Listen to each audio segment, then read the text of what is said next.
সকলোকে নমস্কাৰ জনাইছোঁ আৰু মোৰ নতুন এটা ভিডিঅ'লৈ সকলোকে পুনৰবাৰ স্বাগতম জনাইছোঁ। চাদৰ এখনত দহি বাতি আছোঁ আৰু দেখিছেনে সূতাডাল দীঘলকৈ লৈ লৈছোঁ আৰু চাদৰখনত এনেকৈ লগাই দিছোঁ। দহিটো যিমানটো জোখত হেৰেঙা দিব সিমানটো জোখত সূতাডাল লগাই ল'লেই হ'ল। এতিয়া দেখিছেনে দহি সূতা কোচা গাঁঠি দিব পৰাকৈ এই সূতাডাল মই অকণমান দীঘলকৈ ৰাখিছোঁ। চাদৰখনত যিহেতু দুটা কালাৰ আছে আৰু সেইকাৰণে দহি সূতা কোচাও মই দুটা কালাৰৰে লৈ লৈছোঁ।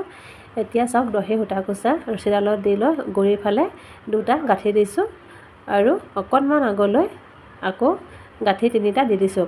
গাঁঠিকেইটা দিওঁতে টানকৈ দিব যাতে দহিটো খোল খাই নাযায়।